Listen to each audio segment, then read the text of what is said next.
1, 2, okay? I'm joined, as I stated, by my colleagues in government that are also here, the Lieutenant Governor Brian Benjamin, Bronx Borough President Vanessa Gibson, Congressman Richie Torres, Councilman Oswald Velez, and I'm sure there's more that's here. If I missed you, I apologize. We are going to continue to remain vigilant to address this just horrific tragedy that we're facing. The ME modified the numbers of those who lost lives. We have 17 lost, 9 are adults and 8 are children. This is really an evolving crisis. And so as it evolves and as we get new information, we're going to share it with you as well so you can let the public know what we're going through. We said this yesterday and we will continue to say this is an unspeakable tragedy. Early this morning, I was joined with the Chancellor. We visited every school in the area where the children, our young scholars, lost their lives. We sat down with the principal and the teachers and just wanted to have a private moment to let them know that we are here to support them as they go through this tragedy. They shared just personal notes of these children, and it was something that we heard universally about each child that we lost is how much they smiled, how much they brought life to the school. And not only did this fire leave a burning pain in the hearts of people in this community, but it has left a burning pain in the children and the teachers and the faculties of this school. We will support these schools in every way possible in the coming months.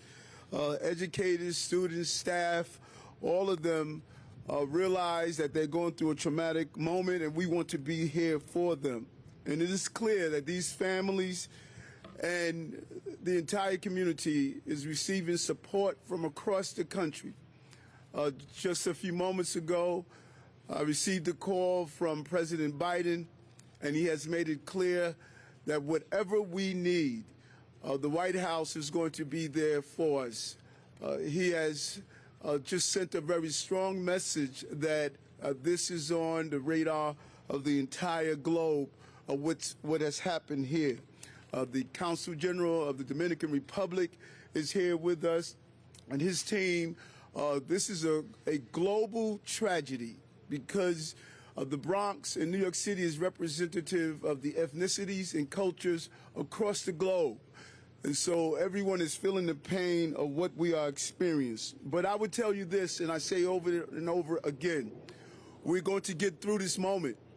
We're going to get through this moment, and we're going to get through it together. And this tragedy is not going to define us. It is going to show our resiliency as we help the families through this.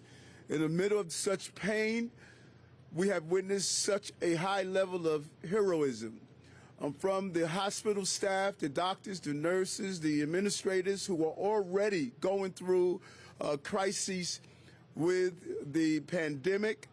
But we also witness a high level of heroism through those first responders, the EMS, the firefighters. I would say this over and over again, watching them go in the building, even without having a full air tank, still pushing through the dark smoke and rescuing families in this building. Our firefighters as first responders really showed why it is imperative to give them the support that they need. And I want to thank Commissioner Nigro for just really leading this charge yesterday, being out here throughout the day, leading his men and women to do what was needed to save as many families as possible. And to every grieving family, 8.8 million New Yorkers see you as their family members, and we are here together to push through this. And so some clear messages we want to send. One, for those who want to help, please do not drop donations off to fire stations or EMS stations. Let them do their jobs. There are real outlets. Our elected officials are here. You can just drop them off at the offices or other facilities that we will put in place if you want to do so. If you want to help financially, we have the Mayor's Fund to Advance New York. Every dollar raised will go directly to the family members that are involved. So this way we can help families in a real way. And if we take one message from this that Commissioner Nigro has mentioned several times, close the door. Close the door. That was embedded in my head as a child watching the commercials over and over again. We're going to double down on that message.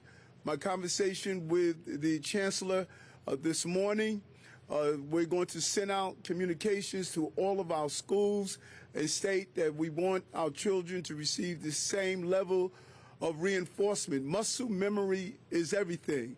And if we can drill that in, we can save lives by closing the doors, not only in the city, but across the entire globe. This painful moment can turn into a purposeful moment as we send the right message of something simple as closing the door.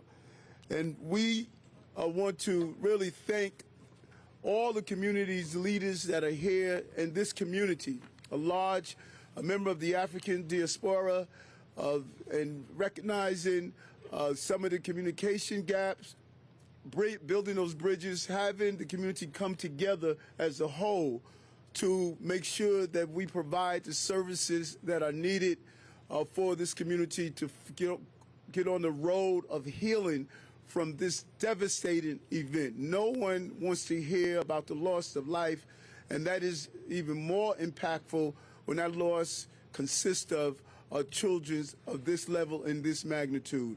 Before turning it over to the other representatives are here, I want to turn it over to the Chancellor, who visited the schools with me today, and thank him for showing the infrastructure support to the educators in the school. They were appreciative of your presence and showed how serious this matter is to all of us. Chancellor Banks. Thank you, Mr. Mayor. It was certainly my pleasure to join the mayor this morning as we visited 4 schools, 2 traditional public schools and 2 charter schools. And I think it's important to note that, that when it comes to moments like this, there's no separation between us. These are all of our children. And to hear the heartbreak from the principals of each one of those schools, the teachers, the school safety officers, the custodial workers, we came there to thank them, to let them know that we are here for them. But they, each one of them also told us about each one of the young people who died. They're not just a name. They told us stories about each one of them. And my heart broke as we heard just about how passionate each young person was and how they came to life for us. One teacher read a letter that he had just gotten a few days ago.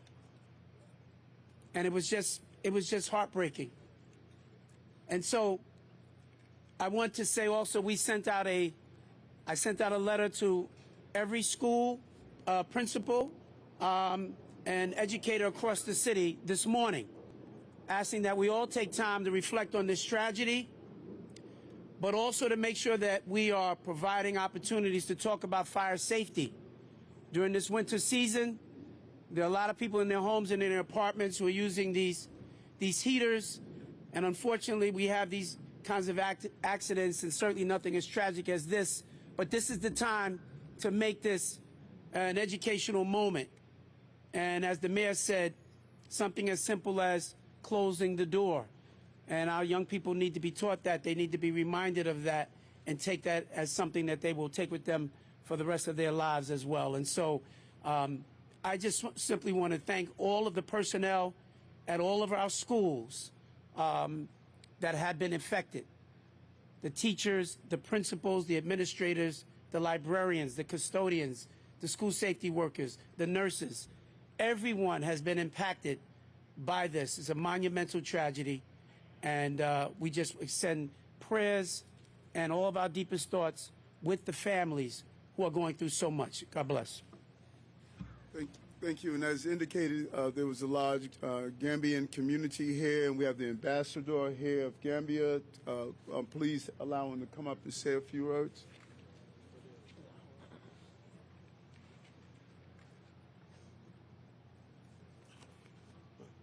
Thank you very much, Mayor. Thank you for your leadership. I have come here from Washington to meet you and the local authorities to learn more about this tragic incident that took so many lives and left many more struggling for their lives. This is very unfortunate, and I think I dare say that the majority of the victims apparently have their roots from the Gambia. We are a very small country of about less than 2 million people, and we are all related. Everybody knows everybody. So our country is currently in a state of shock.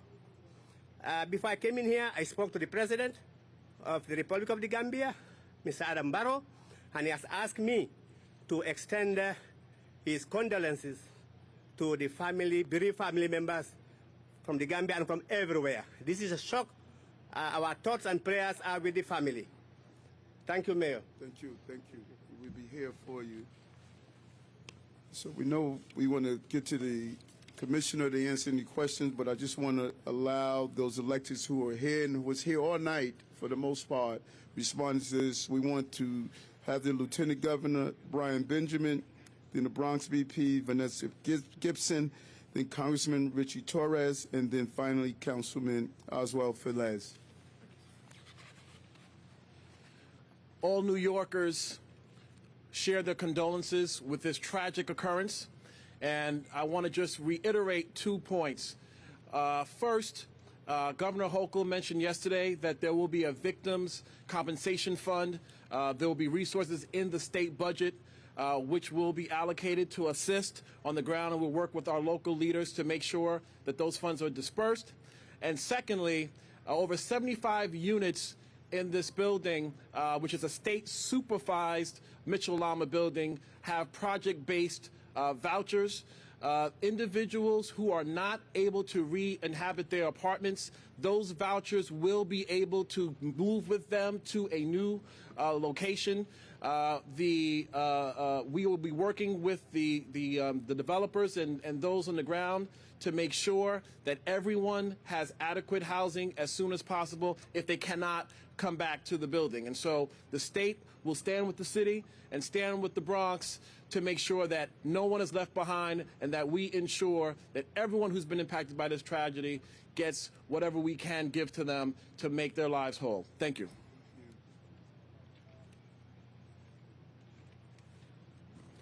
Good afternoon. Thank you so much. On behalf of 1.5 million Bronxites, we extend our condolences and prayers of healing strength to all of those that have been impacted by this devastating 5-alarm fire here in Fordham.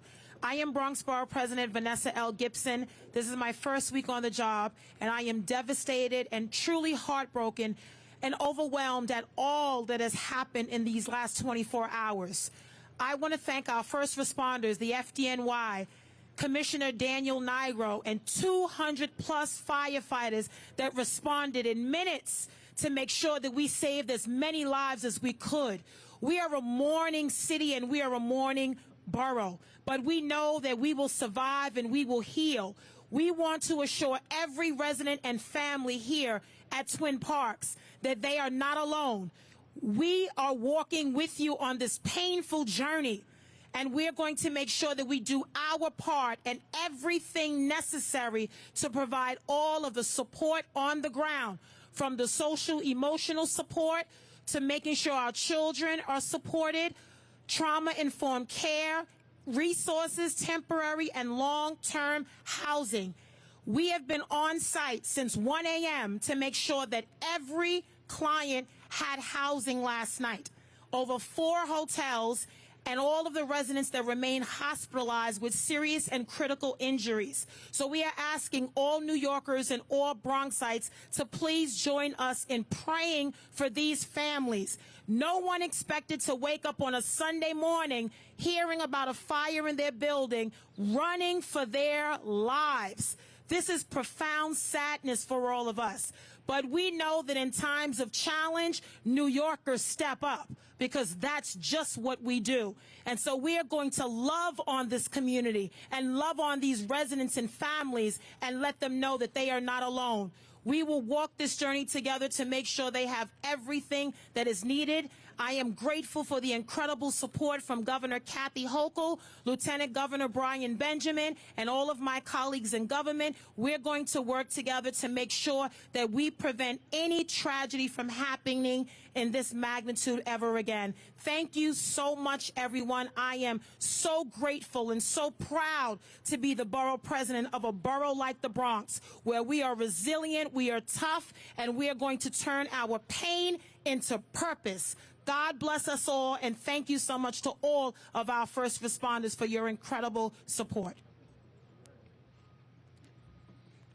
Good afternoon. I'm Congressman Richie Torres. First, I want to thank the mayor, who has been as visible and as responsive and as compassionate and comforting as any leader as I've seen in a moment of crisis. The Bronx is no stranger to deadly fires. I lived through one in Belmont just a few years ago.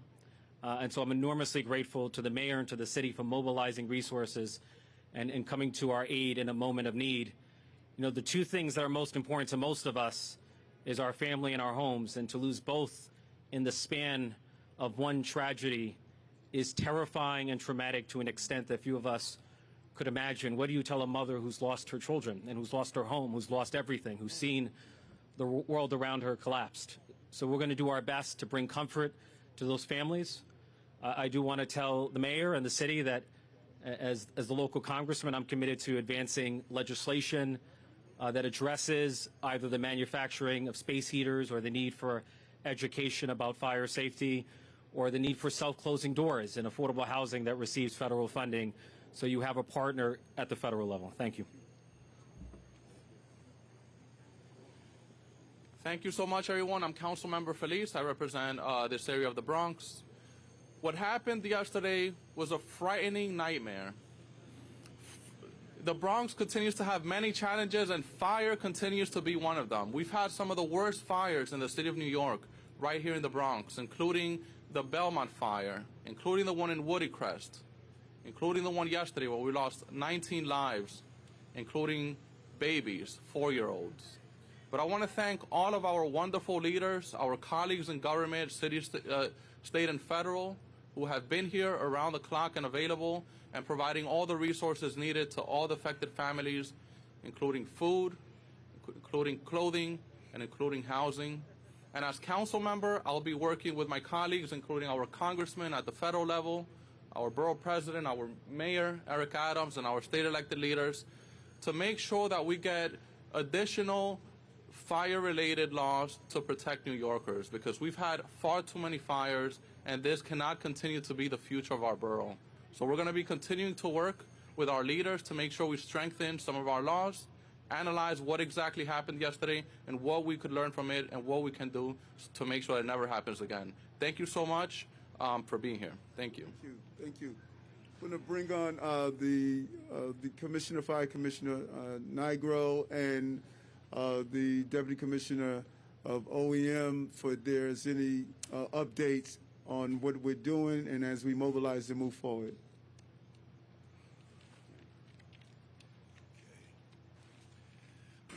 Thank you, Mayor. The investigation continues. As I said yesterday, we're certain that the fire started with a faulty electrical heater, portable heater. The fire was contained to the hallway just outside this two-story apartment, but the smoke traveled throughout the building, and the smoke is what caused the deaths and the serious injuries. So our fire marshals teams are here. They've been here. They've been examining the building. They've been examining videotape. They will do a complete investigation as to how this occurred, why this occurred, and we're confident of that. As the mayor stated previously, patients were taken to 7 different hospitals. There was a bit of a double count, and I guess it's a bit of good news that the number isn't 19 but 17.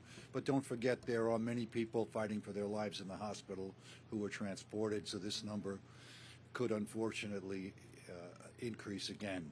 So our prayers are with them, and the prayers continue to be with the families of those we lost. I will let OEM discuss more about the continued operations for the families. Thank you. So last night, the building was totally vacated. No apartments were habited last night. We, through the American Red Cross, with Housing Preservation and Development, and with the building management, about half of those units, so about 60 different families, stayed in area hotels. We were able to house everyone in the Bronx. And the rest, as I said, there are people still in hospitals, and people also went to friends and family. Ongoing is registration with the Red Cross. People are coming out of hospitals, people were at work or somewhere else, so it's never too late. People can continue to register with the Red Cross. We worked with the Department of Education. They were able to help to get the children back, as was noted, back to their schools this morning, and they will continue to help them until people are back in the building. It does look like many of the apartments will be able to be reoccupied as the week goes on, which is good news. There are a certain number of apartments that will be, not habitable for quite some time, and so we will continue to work to find long-term housing with the state and with the city. We moved out of the school since the school opened this morning. There is now a service center at Monroe College, which is close by. We have several different agencies there. It opened at 12 o'clock. It's open until 8 p.m. It'll be open this week. So residents can come by there and continue to receive services. We have interpreters there. There has been an outpouring of support, as everyone said, the borough president, everyone else. There's a lot of food and other resources that we have been able to share with the families. Thank you.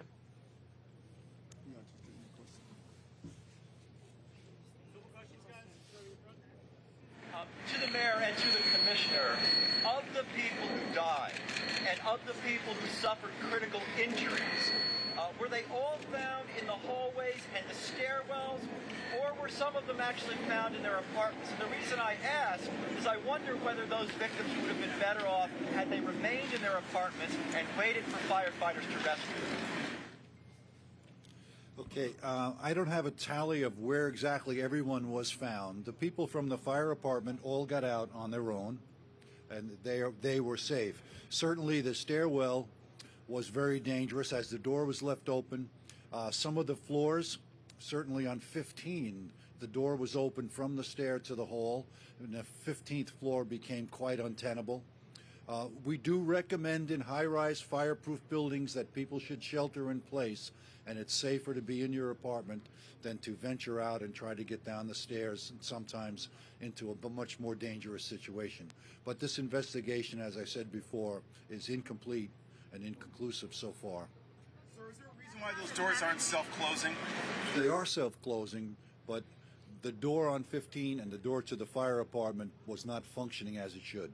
But As a follow-up to that, if the door is not functioning as it should in the fire department, is that a violation of the law? Is that the landlord's responsibility to make sure that the self-closing doors actually close? well, it would be if it was pointed out. So we'd like to point out today to everyone, if you're in a building, an apartment building that has self-closing doors, make sure it works. And if it doesn't, please point that out to the landlord, to the maintenance folks, and make sure your door closes as it should. Steve in the back. Commissioner, if we learned anything more about the alarm system here and previous false alarms It's still part of the investigation. There has been some stories that the alarm system went off regularly. There's been some stories that people smoking in the halls set off the alarm. So our investigation will determine that. in front.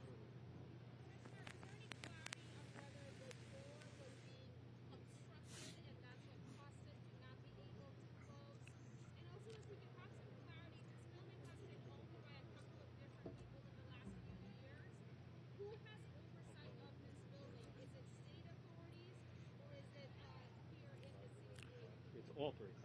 I can answer the first question. The door was not obstructed. The door, when it was fully opened, stayed fully opened because it malfunctioned. As far as the building ownership, someone else will have to answer that.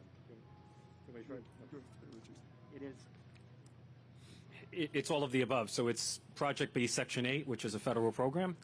It is a state Mijlama, which is the state, and every property, regardless of whether it's federal or state, is subject to the Building, Housing, and Fire Code. Yes. Commissioner, were there smoke detectors in the hallways? Are they required? Well, the smoke alarms are required in the apartments. There were smoke alarms sounding. As I said yesterday, the first call from a neighbor came because they heard smoke alarms sounding in the building. The folks in the apartment where the fire started were alerted by the fire itself. So that didn't seem to be a factor in this fire. Would that have helped if they were in hallways? I don't know if that would have helped or if they were required in this particular building. Residents where the fire broke out, the apartment where the fire broke out, they were home at the time. Why was their door open? Well, the resident, they opened the door to escape the apartment. There were multiple people living in that apartment. As they left, they opened the door and the door stayed opened. Two more guys right there. Is there any investigation as to whether or not the residents were receiving adequate heat? Yeah, I want to answer that, but I want to go back to the resident in the open apartment. And we want to be clear here that we don't want to add further trauma on that family because they fled the apartment. You know, muscle memory during a crisis, you're trying to get out. It is our obligation to reinforce the concept of close the door, close the door. But what we don't want to do is just to add more trauma on a family that was simply trying to escape a very dangerous and a very frightening experience. All of us make mistakes during crises. And so, yes, we want to encourage, we're going to double down on closing the door and that message. It is our obligation to do so. But our hearts go out to this family, and I just want to be clear on that. They're going through trauma as well. There was no outstanding violations of our knowledge of a heat complaint in the building. But again, this investigation is really new, and the fire marshal and other city entities are looking at all of this information. When will the investigation be projected to be completed, and what is the building managers, and what are they doing to exactly help with the investigation? Well, they have to comply. And the investigation will be completed when the fire marshal do their thorough look. We have a professional fire marshal entity in this city. And one thing we never want to do is to try to make an investigation be expeditious but not thorough. They're going to be thorough, they do their job well, and they will give the outcome, and they know when it will be completed. That's it.